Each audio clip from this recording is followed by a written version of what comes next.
the fuck did I marry? Who the fuck did I marry? Yes, we've all been hearing about Who the Fuck Did I Marry by Reesa, Teesa, a great storyteller.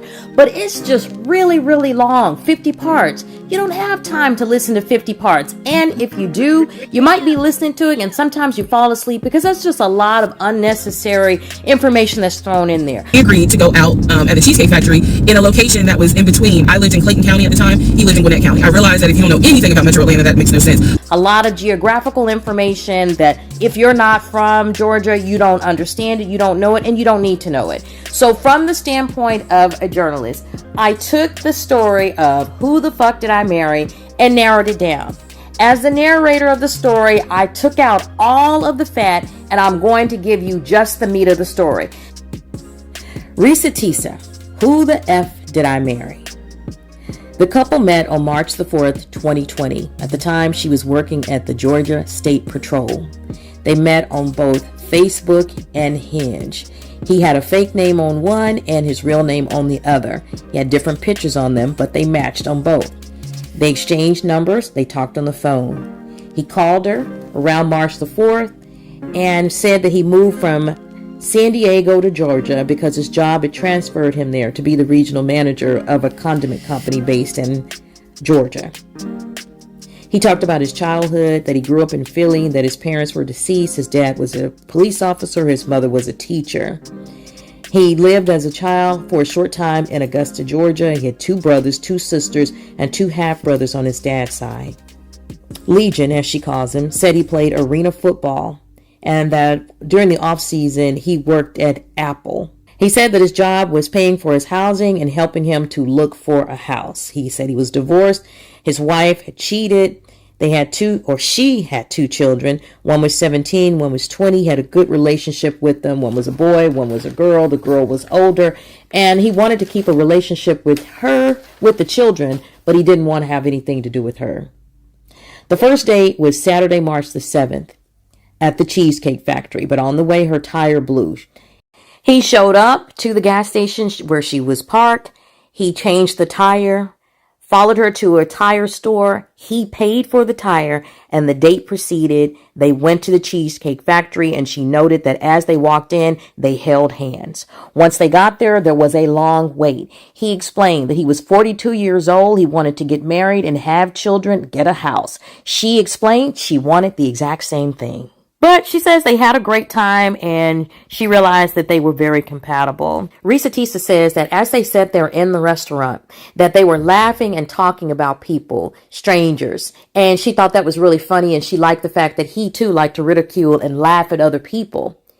However, when she got on the talk show circuit, she was almost in tears talking about how hurtful it was to her to know that strangers were talking about her behind her back and on social media about this story and how she said that she ignored the United Nations red flags. But then she says she thought she got a sign. They walked out to the car and they were sitting in the car and they were talking until midnight.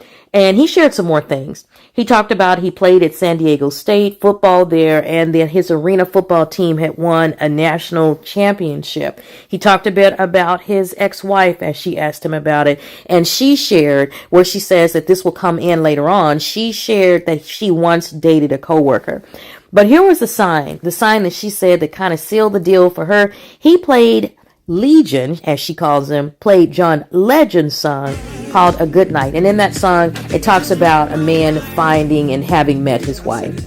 Now, that was all on March the 7th. They made contact on March the 4th. They continued to talk for about 2 weeks and went out on a date. And she mentions they went to the Rodeo de Lobster, Red Lobster. And shortly after that, she moved him into her rented 3-bedroom townhome. He was living in a studio apartment that he claimed his company was renting for him. He showed her some paperwork from a coworker who was on maternity leave, supposedly saying that she was sorry that they should have had his housing situation set up already. Now, she then talks about having some internal conflict because of being a church girl. She kind of felt odd living with a man, but she said She let that all go by the wayside because he was paying the rent, about $800 for her rent and the utilities. She said it led her to believe that as a regional manager, this was a man who had money, and she was intoxicated by the fact that she didn't have to pay any bills. So after he moved in with her, and this was during the pandemic, they decided to look for what she calls a family home together. And he showed her Chase paperwork that showed that he was approved for $750,000 for a house. So Reesa has not known this man a month, but she thinks he has money and thinks that he's good looking. She's moved him into her home. And then he says to her that with the $750,000 that he was approved for by his new company, by the company he was promoted in, that he is going to get them a $750,000 home. He showed her the Chase paperwork and it was on. So after finding out that he had been approved for a $750,000 home, Reesa asked him if he could afford the mortgage on that type of home because she couldn't. She said she lived paycheck to paycheck. He said he could because of his football arena money and that he had some investments. He said he had a account with Chase Bank and one with US Bank and an offshore account. They got a realtor to get a new home in April together. And she found a house that she really liked. It was a house that they had to tour virtually because of COVID. So they toured it, they liked it, and put in an offer for the 5-bedroom, $400,000 home. At least she thought that he did. So she left that up to Legion to do. There was a family that was still living in the home. And so once they put in the offer, the realtor came back that they had and said they needed to show a proof of funds. Legion said that he sent the paperwork over to the realtor and they were doing a virtual closing. He said he'd even put in $5,000 of earnest money and they should be able to move in the home by June. A few days later, the realtor called Reesa and said, "Hey, what's going on? Nothing has been sent." She said that Legion had sent it. She called him. He was angry and said the realtor should deal with him. He said he put in an offer with one of his friends who was a realtor because he wanted to give his friend the business. They started looking for furniture and appliances for the home. She wanted all new appliances. And they did find new appliances, thousands of dollars worth. Legion asked if he could put the appliances on hold. He paid $300 to $500 a deposit on all the new appliances so they would be held until they were ready to move in. They then looked for furniture. Legion said that he would order it all online. May comes. Legion had lots of excuses as to why they'd not closed on the house. Reesa then started making audio recordings of her life in what's called an audio diary, which she still has.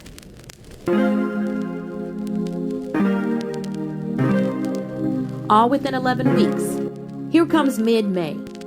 Reesa has moved Legion into her home, a man she met online 11 weeks prior. She thought he was buying her a $400,000 home, and she learned she was pregnant. He was happy. She, on the other hand, says she was worried because she's older, obese, and unmarried. Plus, she's hiding the fact from her family that she moved this man in, that a man she didn't know. Her due date was set for January 26, 2021. She says that's when desperation really set in. Legion showed her an inspection report on the home. The home passed. They were set to close at the end of May. The close didn't happen, and she was feeling that the pregnancy she had was in jeopardy because of so much stress. Early June, she looked at the house on Realtor.com and saw that the house was off the market. She called the seller, the real estate agent, and learned that the home had been sold to an elderly white couple. She went into her prayer closet and said she started to pray and recorded, quote, "There is no house." He was lying. Then she began to wonder how he was going to get out of the lie. She said she thought he was going to tell her something about a bad deal with the house.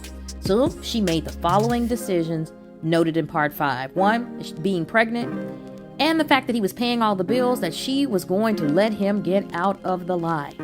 She asked him about the house. He said something was going on with the interest rate. She then said, well, if the interest rate isn't good, we shouldn't move into that home. We should cancel the order for the appliances and look for another house. She did note that she wanted to be moved before the end of the year, and of course, Legion was totally fine with that. The next week, she went to the doctor, and the doctor told her the baby had no heartbeat. Reesa miscarried the baby. and she decided to take a pill to pass the fetus at home. It didn't all pass. So the doctor told her she would have to have a D&C, which is a dilation and clitoris procedure to remove tissue from inside your uterus, usually after a miscarriage. Legion tells her that he's up for a promotion and that he won't be able to take her to the hospital for this procedure. He says he's up for vice president, and if he gets it, he'll get an assistant named David. And he said there was a meeting all day long about it, and so he couldn't go to the D&C. She was very devastated. He offered to have his sister to take her, and she said it was a sister that she'd never met, so she refused. One of her friends from work took her. Because of COVID, she had to be dropped off. So once she got there and was ready to go in for the procedure, Reesa texted Legion and told him that, well, she texted to let him know what her condition was and give him an update. And guess who responded? His new assistant, David, responded back on Legion's phone, saying that Legion had told him to get him from the meeting if needed, and she said he wasn't. After the procedure, she was told that Legion was on his way. The nurses called him. But then she heard the nurses saying that they hadn't talked to Legion. They were instead communicating with his assistant, and that the assistant said that they could tell him what was going on. The doctor said no because of HIPAA laws. And then Legion called the doctor back, and he was told to come pick Reesa up in 1 hour. But he didn't come. It took him almost 4 hours to arrive. He said he was stuck in traffic. Legion finally arrived to pick her up. He took her home, and a week after the miscarriage, he said to her, "Let's look for another house."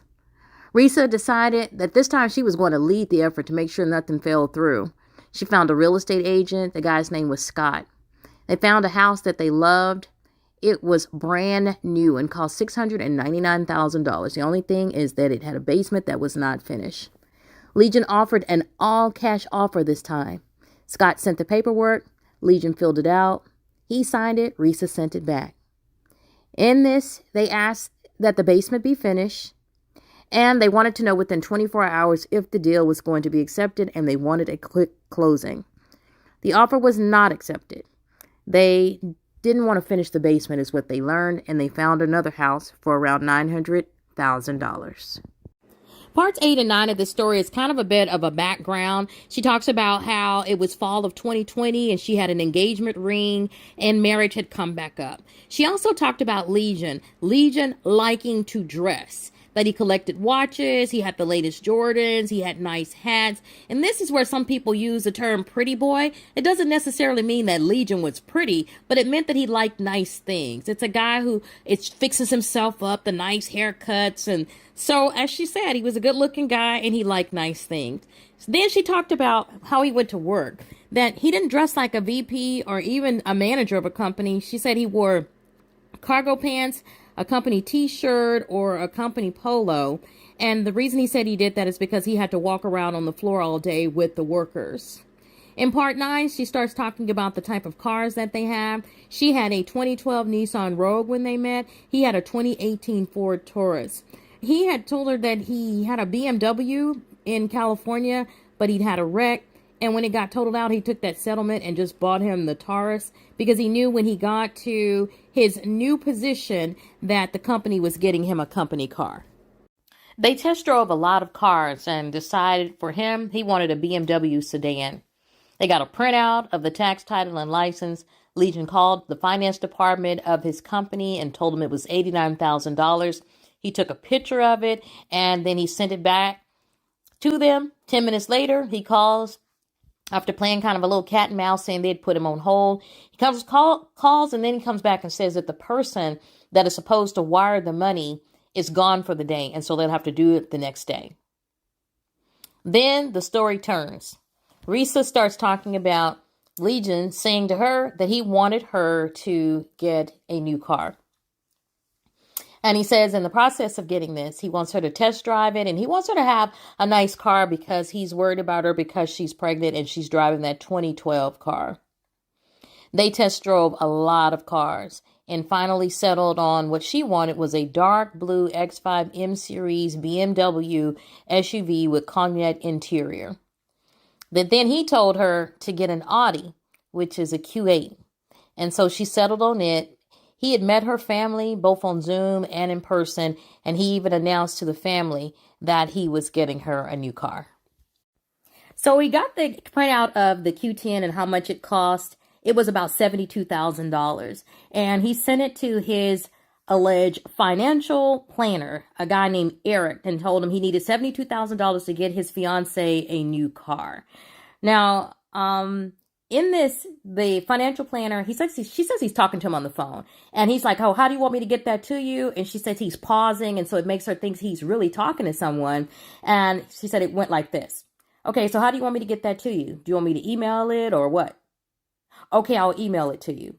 So she says she saw him type up something on an email that looked like he was typing up how much the car cost. And he told her that the car would be delivered to the home and that she needed to work a half day so she'd be there to get it. Of course, the car never arrived. Legion said that the car was delayed and that it would be coming the next weekend. Next weekend rolls around, it doesn't arrive. They get into a big fight because it's never delivered. And in the argument, she says to him, never mind, I'll get my own car. And that was the last time they talked about him getting her a car. Now it's time to go into some backstory where Reesa talks about Legion's family. She says his mother died from cancer and the dad died shortly later. And then he had two brothers, an older brother who lives in Philly and a younger brother by 2 years that lived in Nashville. He had two sisters. One was named Shantae. She was older, lived in Douglasville, Georgia with her husband and two kids. There was a boy and a girl. He had a younger sister named Kim who lived in Augusta, Georgia with her husband. He told her that sister worked for Procter & Gamble. Then he had two half-brothers. They were on his father's side. One of the brothers, she met him in person, the one that was in Augusta, hugged him, talked to him, and the brother that was in Baltimore, she FaceTimed with him. So she knew they both had met both of them. The older brother in Philly, the one that he really looked up to, she never met him. But Legion would talk to him almost every morning for about 30 to 40 minutes. And she says that the conversations went something like this. Hey, bro, what's up? And they would talk and he would pause. And though she never heard anyone on the other end of the phone because he was never on speakerphone, she really believed that he was talking to his older brother.